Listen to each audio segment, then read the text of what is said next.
come. So if I speak about so-called the objective history, there is no objective history. There's a subjective experience of Frederick, who happens to be here since very long. And so I can tell you Auroville's story, but more my story inside that adventure Mother calls Auroville. So I start with myself. I was born in Germany. I don't have experience of the war, but the effects of the war, the aftermath of the war, affected me very badly.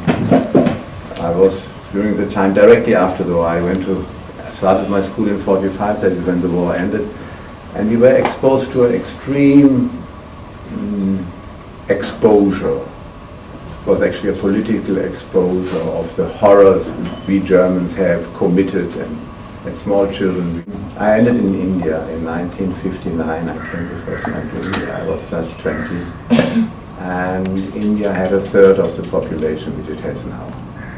Different country, totally different country. I make it a bit short. I don't want to give you the whole story, but I ended up in Pondicherry in 1960. Pondicherry was a sleepy little town. A few streets were paved, the rest was sand still. There were no street lights, there was no pavement. There were 5 cars in Pondicherry. 3 of them belonged to the ashram. There was nothing. No motorbike? I felt I should say thank you to the one who was running the ashram, the mother. So I asked for an interview, which was not so difficult to get at that time, because the mother came every morning to the balcony to begin the day. That was part of the routine. And I also went there, stood there, looked up, saw the balcony, there she came, and nice, very nice, peaceful, nothing specific. So I asked for an interview out of courtesy, because I'm a well-educated German, and I said thank you very much for having allowed me to stay here. And that's it. That's changed my life. February 68, we heard some sort of rumbling noise, and then we see a cloud coming towards us. And suddenly, this caravan of trucks and lorries and cars and buses and cycles and motorbikes and bullock carts were moving slowly towards the center. It made this amphitheater there, but it was just an earth bowl, and the urn had been planted in the middle. And suddenly it was like participating in a myth, in a fairy story. Everything started moving very symbolically. We were all sitting around, and if you want to know the exact date and time of birth, like in a birth of a child, they always keep a watch in the delivery room, because it's important for the horoscope. I think it's about 60 minutes past 9 or something. You can check it out. This is the moment when Mother, in her room in the ashram, read out or spoke the charter.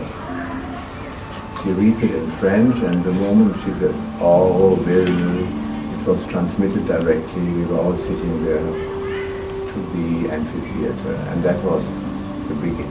It was like a gong. And it was like, for me, it was like an experience with suddenly something totally out of this world, and something totally different manifested. Some people, they go outside. I'm a member of the forest group, and we plant in Auroville, in the Greenbelt, and in the city. Forest group is a service for Auroville. In the beginning, we didn't. We planted everything. We planted native species, native, actually, native species.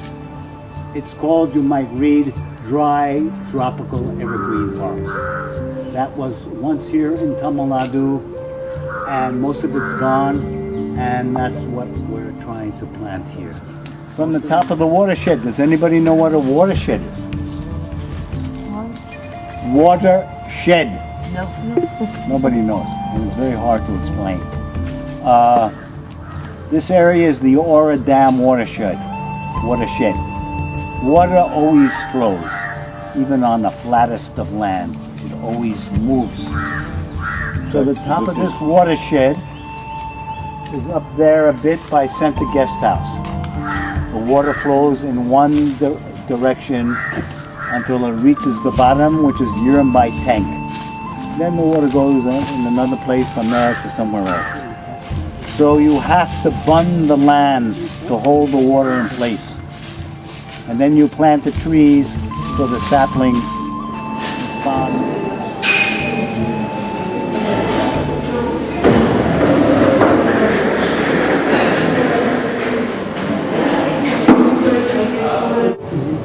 That's a play area, the 3 kitchens, little block, little bridge going into the rock. The rock will be sitting in a pool of water.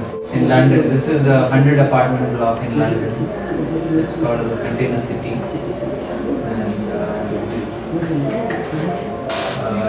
And this is a company in the US called Tumbleweed, which actually makes small bungalow type container houses.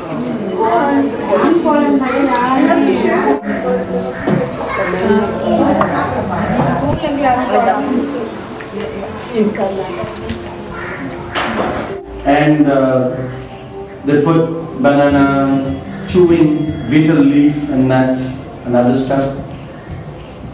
So as their time of worship, that's something different. So does Shaivites, people who follow Shiva, they go to Shiva temples, their symbols are different. There's 3 vertical symbols, vertical lines you might have, sorry, horizontal lines you might have heard. Yeah, wait. Yeah, I actually call it Vibhuti. Actually Vibhuti. The rice powder.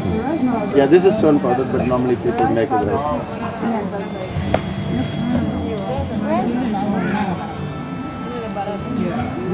Shanti, you want to do and I'll film you doing. The visitor center, you see the amas like that?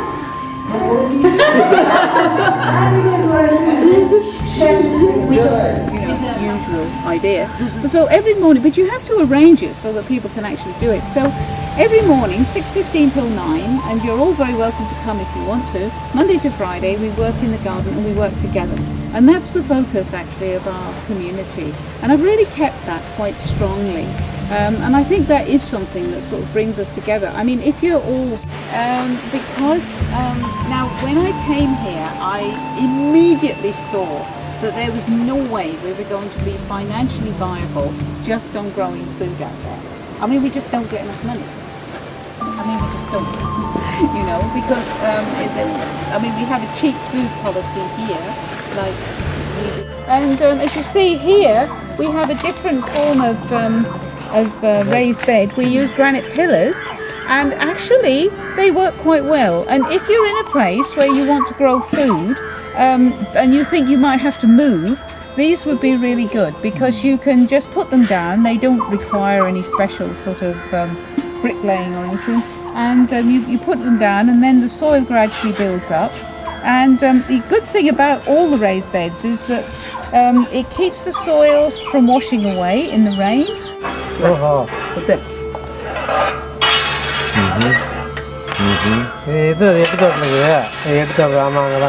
So it cuts the sugar cane.